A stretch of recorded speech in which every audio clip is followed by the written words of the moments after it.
Straight Talk with Ramesh Kundala. Vivekananda Reddy కేసులో ఎట్టకేలకి రాష్ట్ర ప్రభుత్వం ప్రవేశించింది.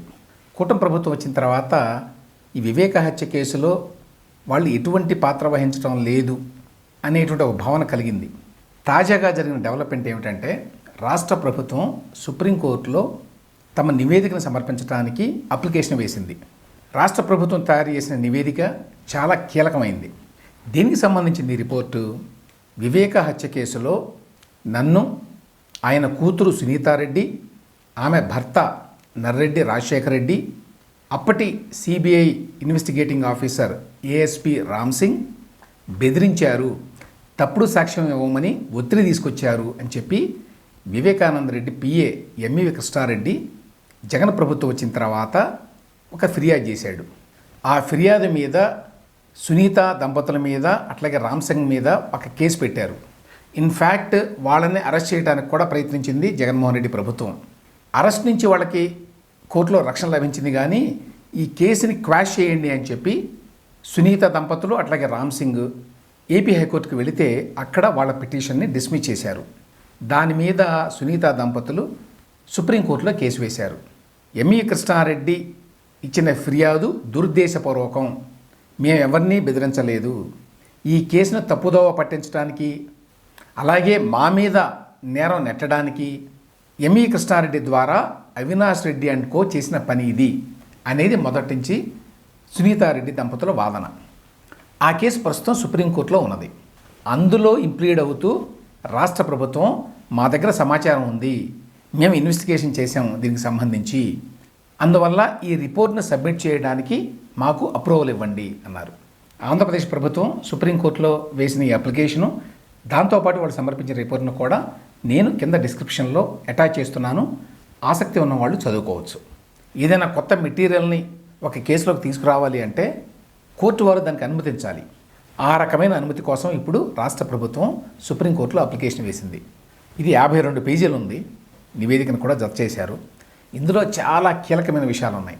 ప్రధానంగా ఇందులో చెప్పే విషయం ఏంటంటే మొత్తంగా వివేకానంద రెడ్డి హత్య కేసుని దారి మళ్లించడానికి, అసలు నేరస్తులను రక్షించడానికి ఉద్దేశపూర్వకంగా థర్డ్ పర్సన్స్ మీద కేసు పెట్టి వాళ్ళని ఇంప్లికేట్ చేసి మొత్తం కేసును కూడా తప్పుదోవ పట్టించాలి అనే ప్రయత్నం జగన్మోహన్ రెడ్డి ప్రభుత్వం చేసింది అనేది. ఇదంతా జరిగింది జగన్మోహన్ రెడ్డి హయాంలో. రాష్ట్ర ప్రభుత్వం సమర్పించిన ఈ రిపోర్ట్లో కీలకమైన పాయింట్స్ని చదివి వినిపిస్తాను. It is evident from the technical analysis details, CCTV examination at the Pulivindala police station, the statement of LW28, who happens to be the first IO అంటే investigating officer, that the details said by him in his statement appear to be true and clearly reveal shocking revelations regarding willful tampering of the case by the ASI and retired additional SP under the guidance of MP Avinash Reddy. MP Avinash Reddy ఆధ్వర్యంలో ఈ కేసులో భాగస్వాములైన assistant sub inspector అలాగే ఇప్పుడు retire అయినటువంటి అప్పటి additional SP వీరిద్దరూ కూడా ఉద్దేశపూర్వకంగా కేసును తప్పుదోవ పట్టించడానికి ప్రయత్నించారు అని అప్పుడు ఈ కేసులో ఇన్వెస్టిగేటింగ్ ఆఫీసర్గా ఉన్న వ్యక్తి ఎవరు, ఆయన పేరు రాజు, ఆయన అప్పట్లో సిఐ, ఆయన ఇప్పుడు చెప్పాడు కూటమి ప్రభుత్వానికి, ఇదిగో ఈ విధంగా జరిగింది అని. ఇవన్నీ వాస్తవాలే అని వెల్లడవుతోంది. ఏం జరిగిందో వివరిస్తాను. అప్పట్లో సిఐగా రాజు అని చెప్పి ఉన్నారు అక్కడ. ఆయన ఇన్వెస్టిగేటింగ్ ఆఫీసర్ ఈ కేసులో. ఎస్పెషల్లీ ఎంఈవి కృష్ణారెడ్డి ఇచ్చినటువంటి ఫిర్యాదులో దీన్ని ఈ అధికారి దర్యాప్తు చేయాలి. కానీ ఇతన్ని బొమ్మలాగా పెట్టి ఈ దర్యాప్తు మొత్తాన్ని అప్పట్లో ఏఎస్ఐగా ఉన్న రామకృష్ణారెడ్డి, అడిషనల్ ఎస్పీగా ఉన్న రాజేశ్వర్ రెడ్డి, వీళ్ళిద్దరూ కలిసి మొత్తం సాక్ష్యాలను ట్యాంపరింగ్ చేశారు. మొత్తం కేసుని తప్పుదోవ పట్టించడానికి పకడ్బందీగా ప్రణాళిక రచించారు. ఈ మొత్తం వ్యవహారం ఏఎస్ఐ రామకృష్ణారెడ్డి ఇంట్లో జరిగింది. దీనికి నాయకత్వం వహించింది అప్పుడు ఏఎస్పీగా పనిచేసిన రాజేశ్వర్ రెడ్డి అనే మాటలు ఎవరు చెప్పారు? అప్పుడు ఈ కేసులో ఇన్వెస్టిగేటింగ్ ఆఫీసర్గా ఉన్న జి రాజు.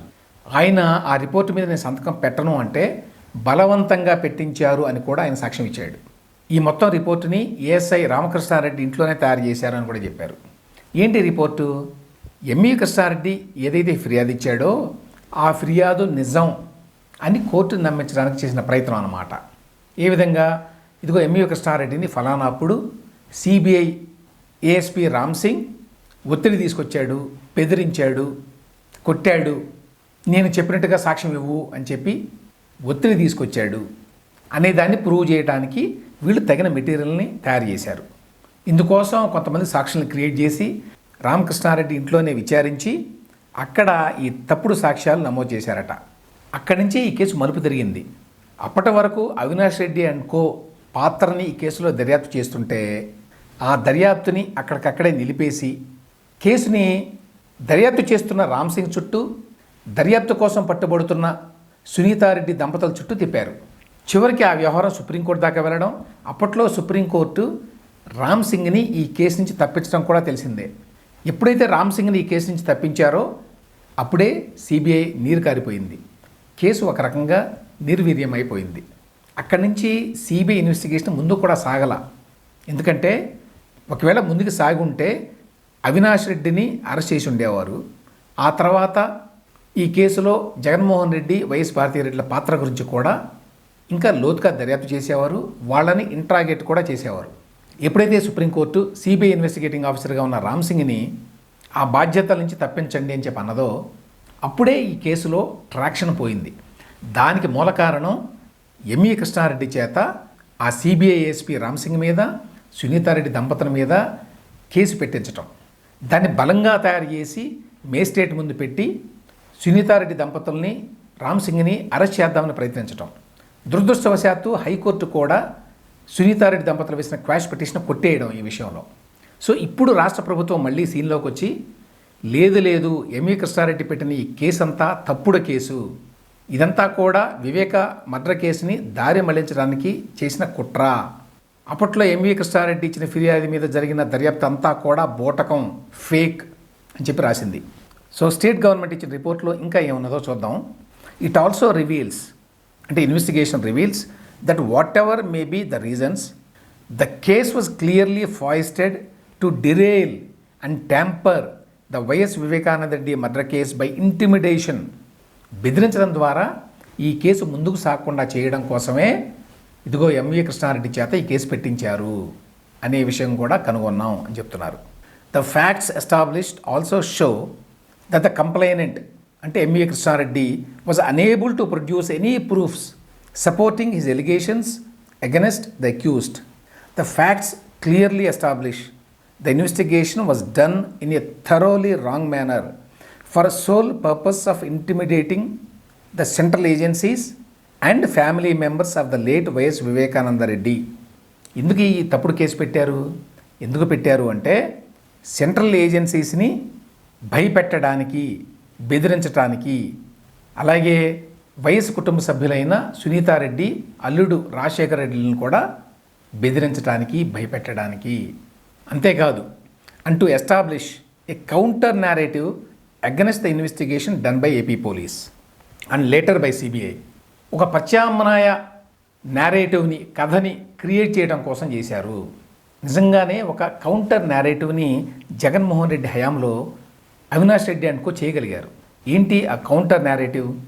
ఇందులో అవినాష్ రెడ్డి, ఆయన కుటుంబ సభ్యులు అనుమానితులు, ఆయనకి జగన్మోహన్ రెడ్డి గారు సపోర్ట్ ఉన్నది అనేవి అందరూ అనుకుంటున్న కాలంలో కాదు, ఆయన కూతురు సునీతారెడ్డి, అల్లుడు రాజశేఖర రెడ్డి ఈ హత్యకు బాధ్యులు, వాళ్లే సాక్షులను బెదిరిస్తున్నారు, వాళ్లే ఇట్లా చెప్పిస్తున్నారు, వాళ్లతో పాటు సిబిఐ ఏఎస్పీగా ఉన్న రామ్ సింగ్ కూడా ఇదే పనికి పాల్పడుతున్నాడు అని చెప్పి మొత్తం కేసుని ఇటు తిప్పారు. ఇటు తిప్పడంలో సక్సెస్ అయ్యారు. ఎంత సక్సెస్ అయ్యారంటే ద వైర్ అనేటువంటి ఒక ప్రెస్టీజియస్ వెబ్సైట్, అది యాంటీ బీజేపీ ఫిలాసఫీ ఉన్నటువంటి వెబ్సైట్. దానికి మంచి ఫాలోయింగ్ ఉన్నది. నరేంద్ర మోదీ ప్రభుత్వంలో జరిగేటువంటి అనేక అక్రమాలని, అరాచకాలని, అవినీతిని ఎప్పటికప్పుడు బయటపెడుతూ ఉంటుంది. అంతవరకు బాగానే ఉంది. కానీ ఆ వెబ్సైట్లో కూడా అవినాష్ రెడ్డి అండ్ కో, ఆయన వెనక జగన్మోహన్ రెడ్డి ఈ కేసులో ఉన్నారు అనేటువంటి నేరేటివ్కి ప్రత్యామ్నాయంగా సిబిఐ చేస్తున్నటువంటి ఇన్వెస్టిగేషన్లో తప్పుల తడకలు ఉన్నాయి, ఇందులో సునీతారెడ్డి దంపతుల ప్రమేయం కూడా ఉందని అనుమానించాలి అన్నట్టుగా కథనాలు రాయించారు. అది చెప్పుకోదగ్గ విశేషం. ఆ స్థాయిలో ఈ కౌంటర్ నేరేటివ్ని, ఈ కొత్త కథని జనంలోకి తీసుకెళ్ళగలిగారు. కాబట్టి వివేకా పిఏ ఎంవి కృష్ణారెడ్డి ఇచ్చిన కంప్లైంట్ని చిన్నగా చూడడానికి వీల్లేదు. అదే ఈ కేసులో మొత్తం వ్యవహారాన్ని మలుపు తిప్పింది. నీడిల్ ఆఫ్ సస్పెషన్ అంటారు ఇంగ్లీష్లో. అంటే ఎవరి మీద అనుమానం ఉంది, అనుమాన బీజాలు ఉన్నాయి అనే దాన్ని అవినాష్ రెడ్డి, జగన్మోహన్ రెడ్డి వాళ్ళ మీద నుంచి ఆ నీడిల్ని సునీతారెడ్డి, నరెడ్డి రాజశేఖర రెడ్డి, సిబిఐ ఎస్పీ రామసింగ్ మీదకి తిప్పగలిగారు. ఇందుకోసం పకడ్బందీగా ఎంవి కృష్ణారెడ్డి ఇచ్చిన కంప్లైంట్ మీద మంచి రిపోర్టును తయారు చేశారు కోర్టు కోసం. అన్ని సాక్ష్యాలు ఉన్నట్టుగా చెప్పించారు. దీని మీద సంతకం పెట్టడానికి ఇన్వెస్టిగేటింగ్ ఆఫీసర్ అయిన సర్కిల్ ఇన్స్పెక్టర్ రాజు నిరాకరించినా కూడా అతన్ని భయపెట్టారు. ఏఎస్ఐ రామకృష్ణారెడ్డి, ఏఎస్పీ రాజేశ్వరరెడ్డి ఇద్దరూ కూడా అవినాష్ రెడ్డి కుటుంబానికి చాలా సన్నిహితులు. వాళ్ళు ఎప్పటి నుంచో పులివెందులోనే పనిచేస్తున్నారు. ఇన్ఫ్యాక్ట్ వాళ్ళు ఎప్పుడూ కూడా ఆ కుటుంబ సభ్యులతోనే ఉండేవాళ్ళు, ఉద్యోగం చేయడం కంటే అక్కడ ఎక్కువ స్పెండ్ చేసేవాళ్ళు అనేటువంటి ఆరోపణలు కూడా ఉన్నాయి. అందుచేత ఆ రోజుల్లో వాళ్ళకి ఎదురు లేదు. అందులో ఏఎస్ఐ ఇంకా పనిచేస్తున్నాడు. ఆ ఏఎస్పీగా ఉన్న రాజేశ్వర్ రెడ్డి రిటైర్ అయ్యాడు. రిటైర్ అయిన తర్వాత జగన్మోహన్ రెడ్డి ప్రభుత్వం అతనికి 1 ఇయర్ బిజినెస్ డిపార్ట్మెంట్లో ఓఎస్డీగా ఉద్యోగం కూడా ఇచ్చింది. దాన్ని బట్టి వీళ్ళంతా ఎంత మిలాఖతై ఉన్నారో అర్థం చేసుకోవచ్చు. ఇన్ఫ్యాక్ట్ ఇందులో ఇన్వెస్టిగేటింగ్ ఆఫీసర్గా ఉన్న జి రాజు అనే సర్కిల్ ఇన్స్పెక్టరు ఈ దొంగ రిపోర్టు మీద సంతకం పెట్టడానికి నిరాకరిస్తే అతన్ని కడప ఎంపీ అవినాష్ రెడ్డి ఇంటికి తీసుకెళ్లారు. తీసుకెళ్ళింది ఎవరంటే SI Ramakrishna Reddy, retired additional SP Rajeshwar Reddy. అక్కడ ఆ సిఐని వాళ్ళు బెదిరించారు. నువ్వు గనక సంతకం పెట్టకపోతే తీవ్ర పరిణామాలు ఉంటాయి అని బెదిరించారు. ఆ బెదిరింపులకు భయపడి అతను సంతకం పెట్టాడు. సంతకం పెట్టానని ఇప్పుడు మాకు సాక్ష్యం ఇచ్చాడు అని చెప్పి రిపోర్ట్లో పేర్కొన్నారు. ఎంవి కృష్ణారెడ్డి ఇచ్చిన ఫిర్యాదు పూర్తిగా తప్పుడు ఫిర్యాదు. అతని సునీతారెడ్డి దంపతులు ఎవరూ బెదిరించలేదు. సిబిఐ ఏఎస్పీ అతన్ని బెదిరించలేదు. అతన్ని పోలీస్ స్టేషన్కి పిలిపించినట్టు కూడా ఎక్కడా సాక్ష్యం లేదు. పులివెందుల పోలీస్ స్టేషన్లో ఉన్న సీసీటీవీ రికార్డ్స్ అన్నింటినీ పరిశీలించాము అని కూడా రాశారు ఈ రిపోర్ట్లో. ఈ మొత్తం వ్యవహారం వెనకున్న mastermind YS Avinash Reddy.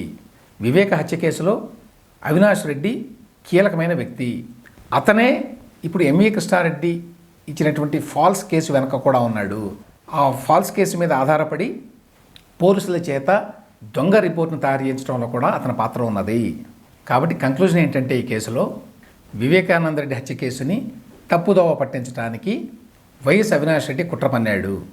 ఈ కుట్రలో భాగంగా వివేక పిఏ ఎంవి కృష్ణారెడ్డి చేత ఒక తప్పుడు ఫిర్యాదుని ఇప్పించాడు. ఇప్పుడు మా ఇన్వెస్టిగేషన్లో తెలిసిన విషయాల ప్రకారం ఈ మొత్తం కేసు ఫాల్సు, వీళ్ళు తయారు చేసినటువంటి రిపోర్టు కూడా ఫాల్సు. ఇదంతా కూడా కేసును తప్పుదోవ పట్టించడానికి వైఎస్ అవినాష్ రెడ్డి చేసిన ప్రయత్నం అని తేలింది. ఇప్పుడు ఈ రిపోర్టుని మీరు పరిగణలోకి తీసుకోండి అని చెప్పి సుప్రీంకోర్టులో రాష్ట్ర ప్రభుత్వం అప్లికేషన్ వేసింది. సుప్రీంకోర్టు ఈ రిపోర్టుని పరిగణలోకి తీసుకుంటే అప్పుడు సునీతారెడ్డి దంపతుల మీద అలాగే అప్పటి సిబిఐ ఏఎస్పీ రామసింగ్ మీద పెట్టిన కేసుని క్వాష్ చేసేటువంటి అవకాశం ఉంటుంది. ఆ కేసును కొట్టివేసిన తర్వాత అసలు కేసు తెలంగాణ హైకోర్టులో విచారణలో ఉంది. ఈ విధంగా అవినాష్ రెడ్డి ఒక తప్పుడు కేసు పెట్టించి కేసును తప్పుదోవ పట్టించడానికి ప్రయత్నించాడు అనే విషయాన్ని పరిగణలోకి తీసుకోవాల్సి వస్తుంది.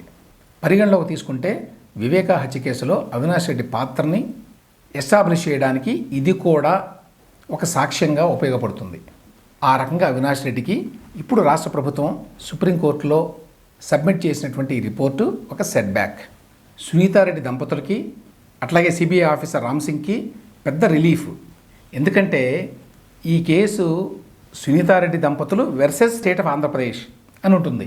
ఇప్పుడు అదే ఆంధ్రప్రదేశ్ ప్రభుత్వం గతంలో జరిగిన ఇన్వెస్టిగేషన్ అంతా తప్పుల తడక, సునీతారెడ్డి దంపతుల మీద పెట్టిన కేసు ఫాయిస్టెడ్ కేసు, బనాయించిన కేసు అని సుప్రీంకోర్టులో రిపోర్టు దాఖలు చేయడం వల్ల సునీతారెడ్డి దంపతులకి అట్లాగే రామ్సింగ్కి రాష్ట్ర ప్రభుత్వం మీద అనవసరమైన పోరాటం చేయాల్సిన పరిస్థితి తప్పుతుంది. సో ఆ రకంగా సునీతారెడ్డి దంపతులకి రామ్సింగ్కి కూడా ఇది చాలా పెద్ద రిలీఫ్గా భావించాలి.